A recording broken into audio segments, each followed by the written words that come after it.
Assalamualaikum warahmatullahi wabarakatuh. Selamat datang di kelas Informatika. Pada video ini, kita akan mempelajari sebuah materi tentang mengenal pseudocode sebagai dasar algoritma. Yuk, mari kita simak videonya.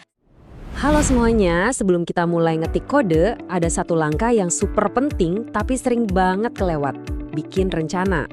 Nah, di pembahasan kali ini kita bakal kenalan sama satu metode yang simple tapi kuat banget buat ngerancang logika program kita.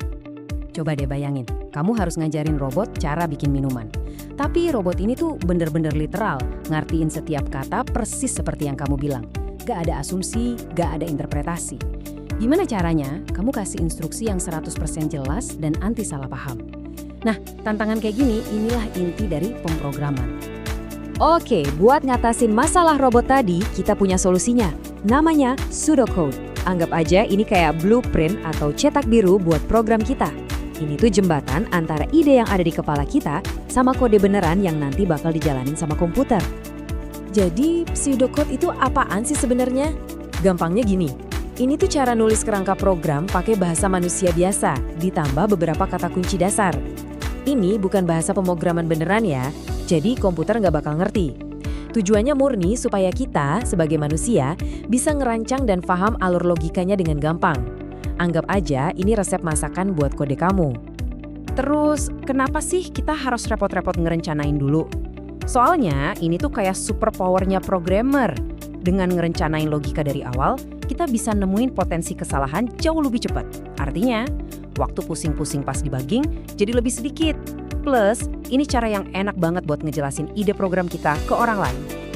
Biar makin kebayang, kita lipain dulu deh soal kode. Kita bakal lihat gimana logika perencanaan ini sebenarnya udah kita pakai tiap hari loh. Yuk, kita ambil satu contoh aktivitas yang sederhana banget.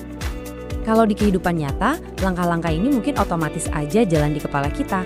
Tapi coba perhatiin deh strukturnya. Ada urutan tindakan yang jelas dari ambil gelas sampai selesai. Dan yang paling penting, ada pengecekan atau kondisi di langkah 2. Kita ngecek dulu kan gelasnya kosong atau enggak. Baru kita mutusin buat nuang. Nah, logika sesimpel inilah jantungnya pemrograman. Sekarang kita masuk ke bagian yang seru. Kita bakal lihat gimana rencana sederhana tadi bisa kita ubah jadi format pseudocode. Kita akan lihat gimana tiap langkah dalam bahasa sehari-hari itu punya padanannya dalam struktur yang sedikit lebih formal, tapi tetap gampang dibaca.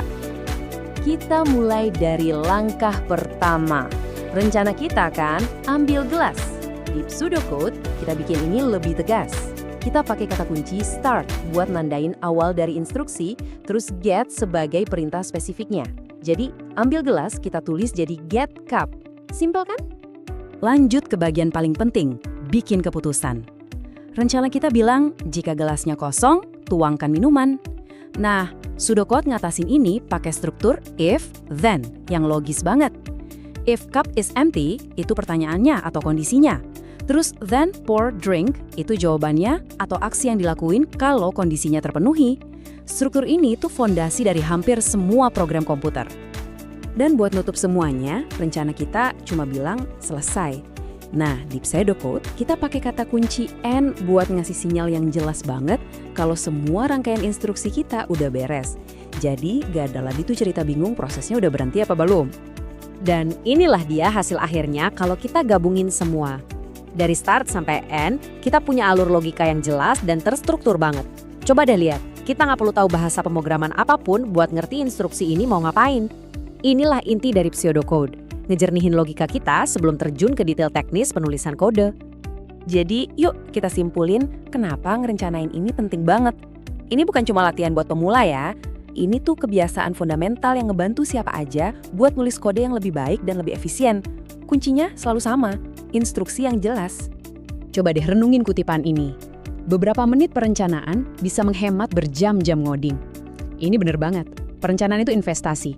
Waktu yang kita luangin buat bikin pseudocode yang jelas bakal kebayar lunas dengan ngindarin kita dari kebingungan dan kesalahan nantinya. Jadi ingat selalu ya, rencana yang jelas bakal ngasilin program yang sukses. Sering banget loh kode yang kelihatannya ribet itu asalnya dari pemikiran yang nggak terstruktur. Dengan meluangkan waktu buat bikin rencana, kamu sebenarnya lagi investasi buat kualitas hasil akhir pekerjaanmu. Sekarang giliran kamu. Setelah lihat betapa sederhananya konsep ini, kira-kira apa hal pertama yang mau kamu coba rencanain pakai pseudocode? Mungkin langkah-langkah bikin kopi di pagi hari, atau cara kamu nyalain laptop. Coba deh ditulis, dan kamu bakal mulai ngelihat dunia ini dalam langkah-langkah yang logis. Sekian video ini, semoga dapat menambah pemahaman kalian. Sampai jumpa di video lainnya. Wassalamualaikum warahmatullahi wabarakatuh.